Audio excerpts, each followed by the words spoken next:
Terima kasih sudah klik video ini, tapi jangan lupa guys klik tombol subscribe karena subscribe itu gratis. Dengan subscribe kamu support channel ini terus untuk upload hampir setiap hari.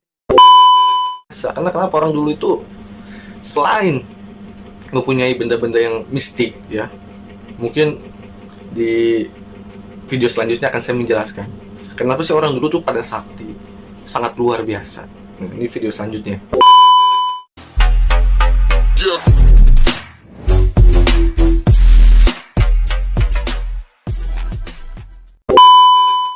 Jadi kenapa orang zaman dahulu itu pada sangat luar biasa? Ya katakanlah sakti, bisa terbang, bisa menghilang, bisa nembus tembok misalnya, bisa jalan di air. Ya. Kenapa bisa seperti itu? Kenapa di zaman sekarang tidak bisa? Nah ini pertanyaan yang umum ya. Kenapa di zaman dahulu itu bisa orang sakti itu bisa terbang, bisa jalan di air, bisa jalan di tembus ke tanah, bisa menghilang, nggak kelihatan. Kenapa orang zaman itu bisa seperti itu, bisa sakti-sakti itu loh? Kenapa di zaman sekarang itu tidak bisa?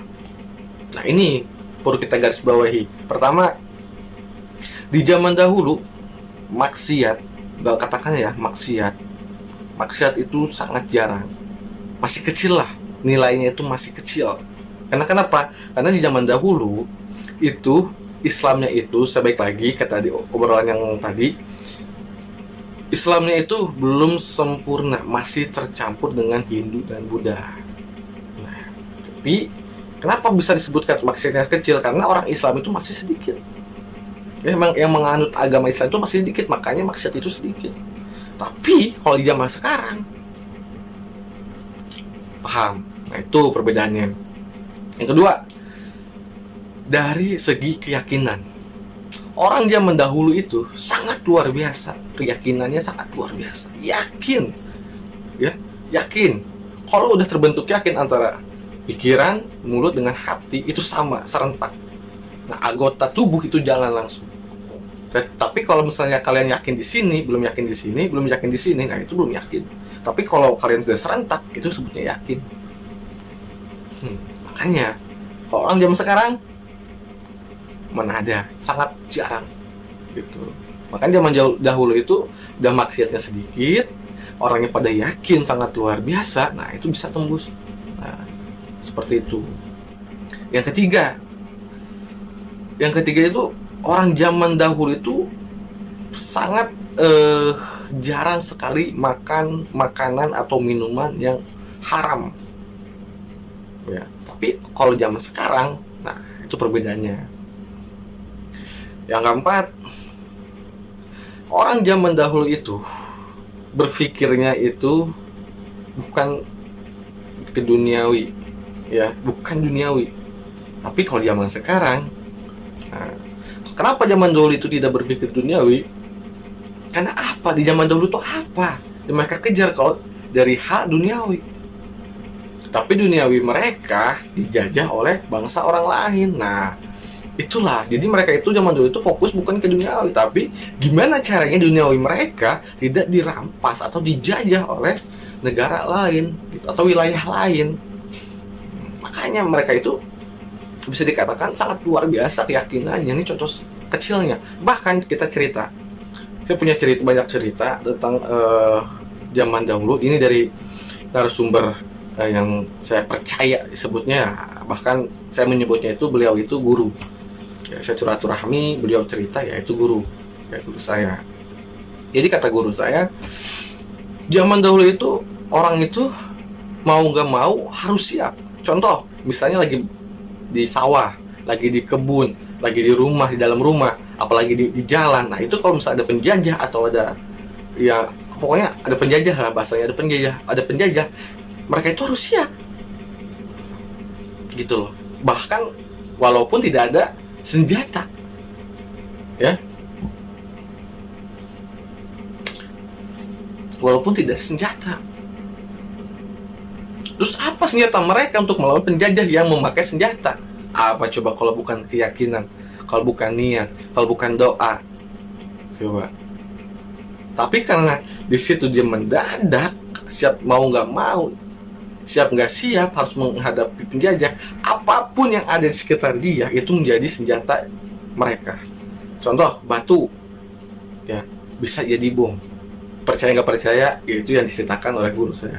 Yang kedua kayak tomat, nah, itu bisa jadi bom. Nah, terus apa namanya? Ada mungkin udah apa kata beliau tuh di daerah saya silaturahminya itu ke guru saya tuh di daerah Cimande. Di daerah Cimande, beliau tuh cerita dulu di sini tuh sesepuh di sini tuh cewek ya, nenek itu beliau itu perang sama Belanda itu, yang penjajah itu, dia memakai apa sih sebutnya? Kayak buat mandi itu gayung, cuman ada batoknya. Jadi gayungnya itu masih pakai batok. Nah, itu si nenek itu memakai itu. Kayu ada batoknya buat gayung buat mandi. Nah, itu si nenek itu lawan penjajah pakai itu. Tapi penjajah itu pada kabur. Gitu loh. Jadi keyakinan mereka yang sangat luar biasa menjadikan suatu senjata yang paling ampuh di zaman itu, gitu.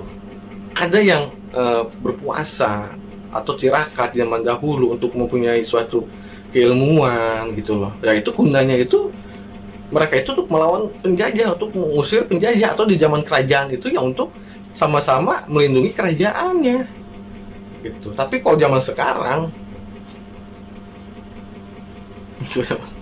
kalau zaman sekarang mah orang yang memiliki ilmu, gimana caranya ilmu ini menjadi duit?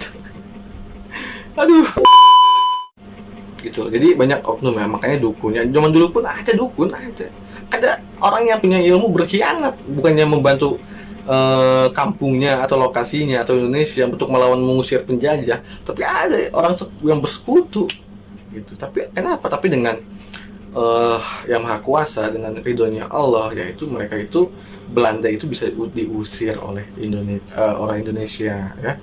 Makanya untuk kalian yang orang zaman now, yang baru lahir, itu kalian tuh harus tahu sejarah Indonesia itu seperti apa ya.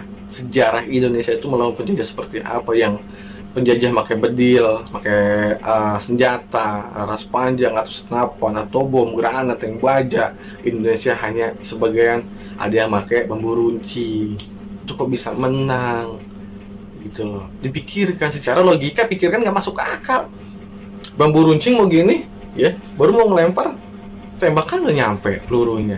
Tapi kalau secara keyakinan, bukan secara logika ya. Kalau secara logika kan kalah. Tapi secara keyakinan, kalau dia yakin dia perang, walaupun hanya senjata bambu runcing, dengan rasa yakin Allah bersamanya, insya Allah nggak ada yang mustahil, gitu. Dan para ulama, doa-doa para ulama, para habaib di zaman itu, para wali, keberkahannya, masya Allah.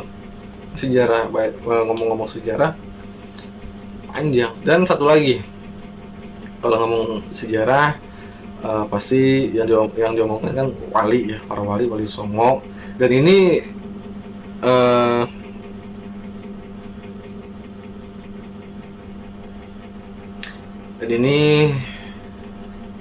ada request, bukannya ada sesuatu yang harus kita omongkan serius, karena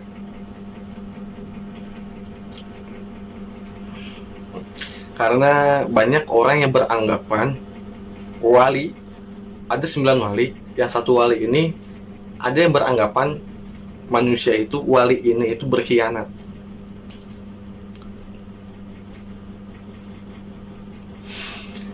Wali ini, banyak manusia yang beranggapan kalau wali ini berkhianat atau pokoknya nggak benar lah. Nah, ini saya akan meluruskan request. Disebutnya namanya itu, walinya itu Syekh Siti Jenar atau Lemah Abang. Nah, ini banyak kalian yang mengklaim, bahkan sampai di TV pun itu Syekh Siti Jenar atau Lemah Abang ini meninggalnya tuh dalam keadaan kafir atau berkhianat dengan wali-wali yang lain, karena ajarannya itu sesat. Banyak beranggapan seperti itu. Nah, ini ada request, berhubung tadi kita berbicara sejarah ya, mungkin susah saya ngomong ya. Pokoknya request saya dengarkan. Saya akan menjelaskan, menyampaikan ke kalian karena ini request. Jadi ini saya akan menjelaskan kepada kalian agar kalian itu tidak salah paham.